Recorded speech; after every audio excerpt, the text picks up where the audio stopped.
the world. The Democratic National Convention is opening today in Philadelphia, Pennsylvania, amid massive party turmoil. Democratic National Committee Chairwoman and Florida Congresswoman Debbie Wasserman Schultz has resigned following the release of nearly 20,000 emails revealing how the Democratic Party favored Hillary Clinton and worked behind the scenes to discredit and defeat Bernie Sanders.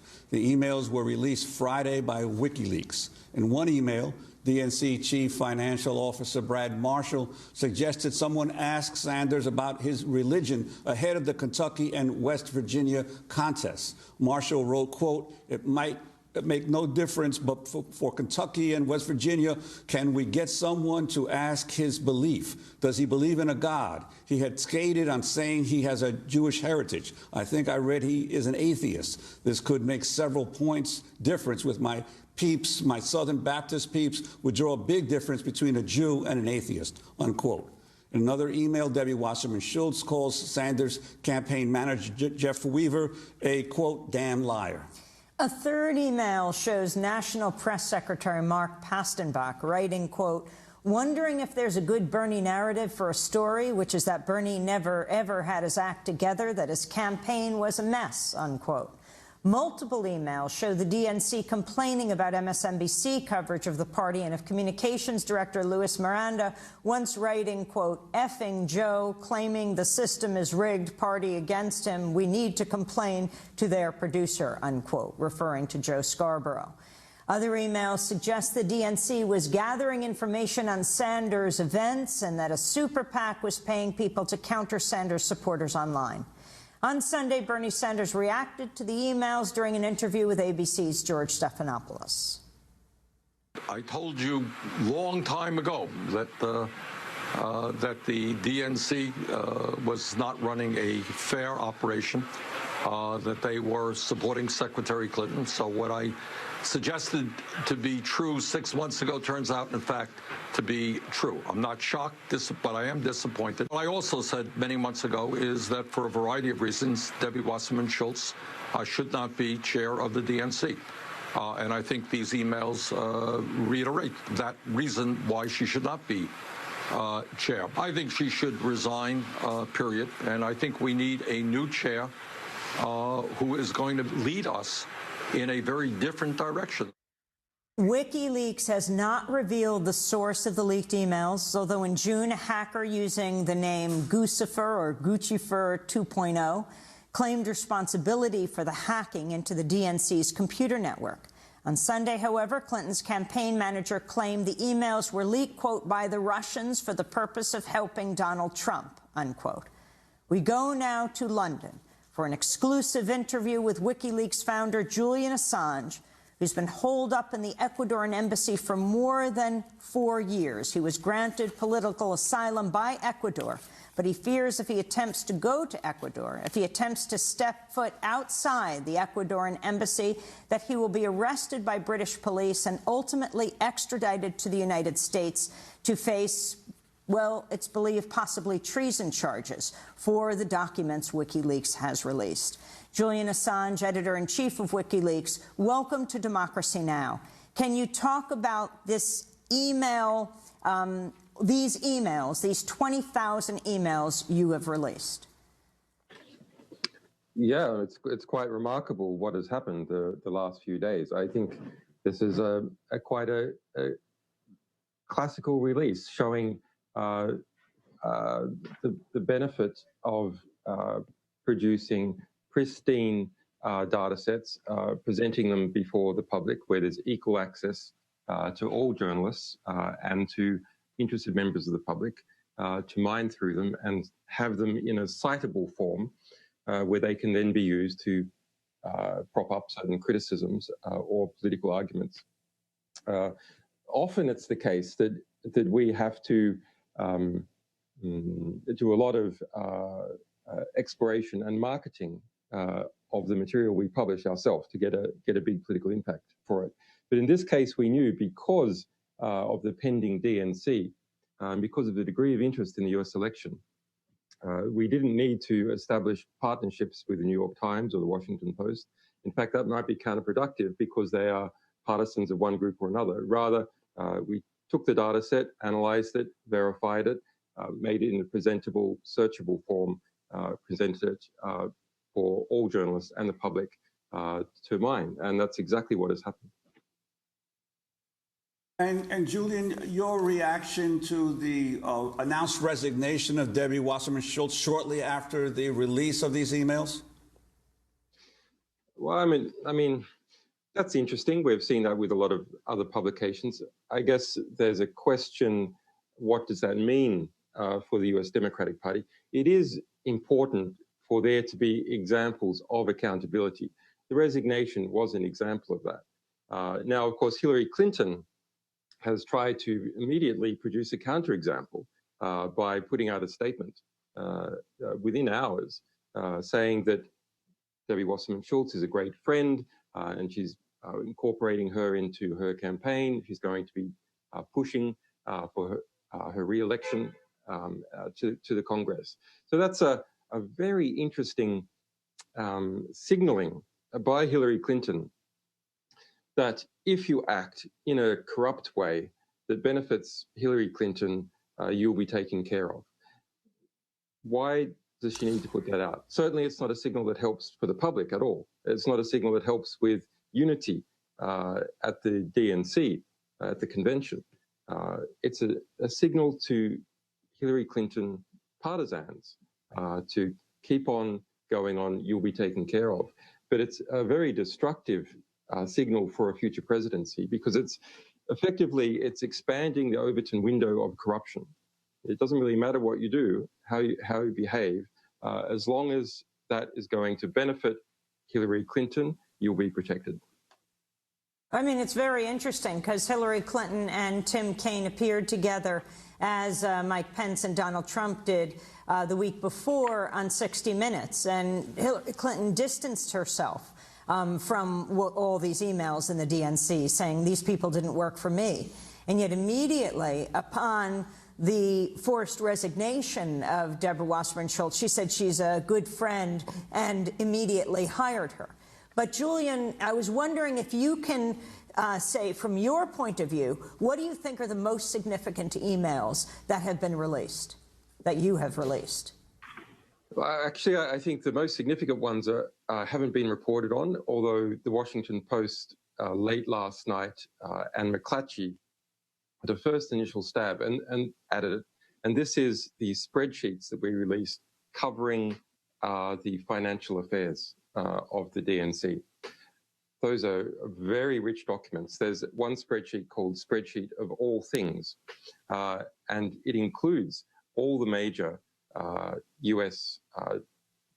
the major DNC donors, where the donations were brought in, who they are, identifiers, the total amounts they've donated, how much they donated at a particular event, whether that event was being pushed by the president or by someone else.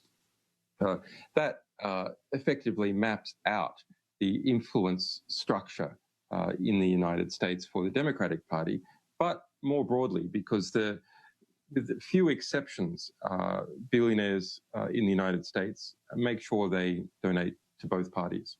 So that's going to provide a scaffold for future investigative journalism about influence within the United States in general.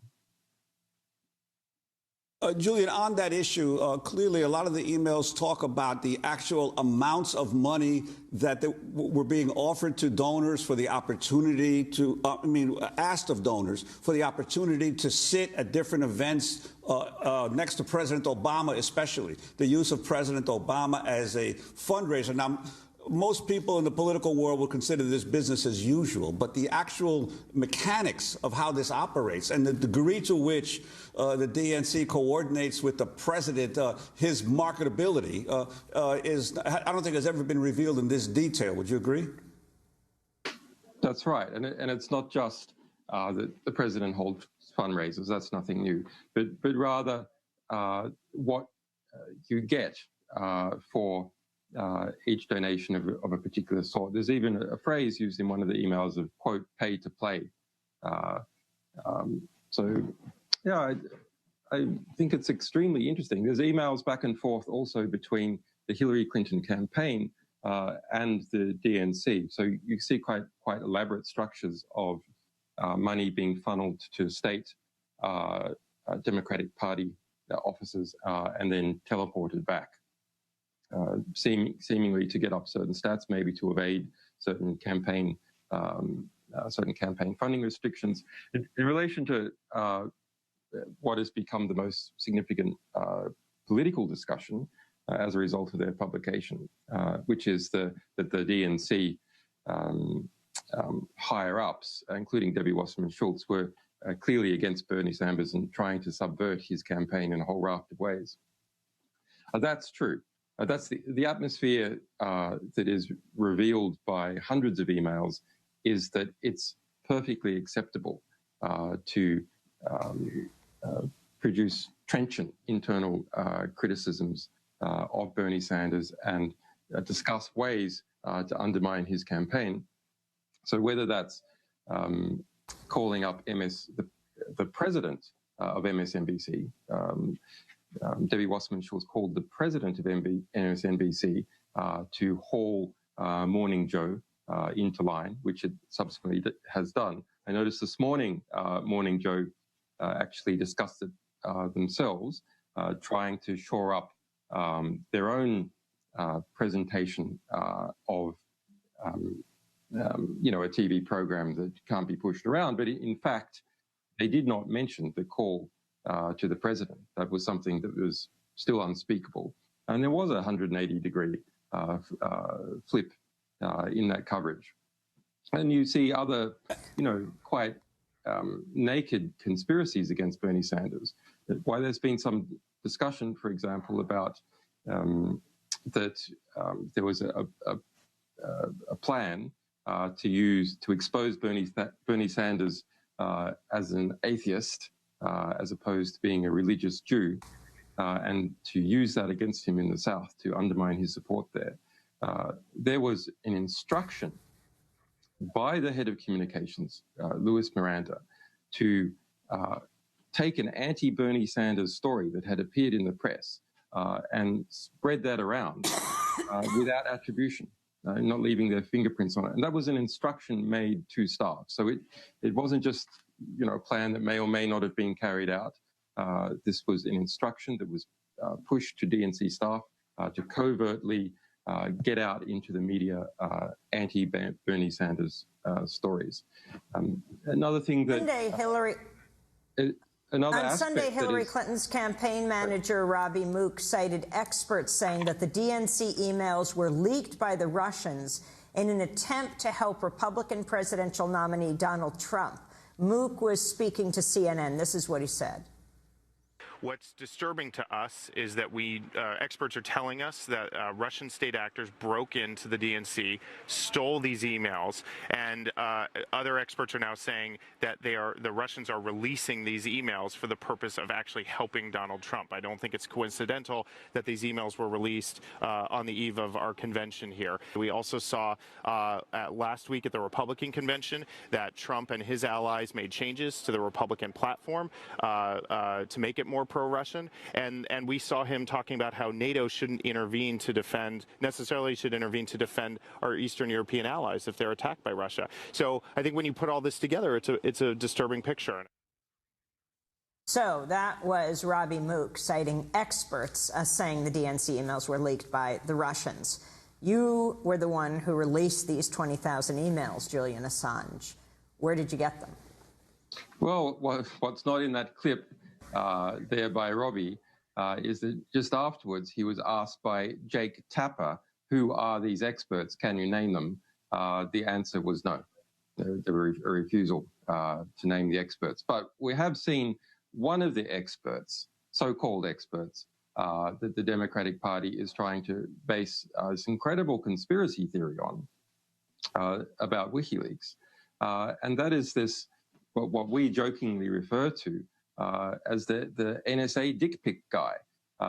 He's a former National Security Agency agent who started to produce conspiracy theories about us in 2013 when we were involved in the Edward Snowden rescue as a means to try and undermine the Snowden publications, subsequently embroiled in some amateur pornography scandal. That's why they don't want to name their experts, because they are people like this. In relation to sourcing, can say some things. We never reveal our sources, obviously. That's what we pride ourselves on, and we won't in this case either. But no one knows who our source is. It's simply speculation. It's, I think, interesting and acceptable to speculate who our sources are. But if we're talking about the DNC, there's lots of consultants that have access, lots of programmers, and the DNC has been hacked dozens and dozens of times, even according to its own reports. It had been hacked extensively over the last few years. And the dates of the emails that we publish are significantly after all but one, it's not clear, of the hacking allegations that the DNC says have occurred.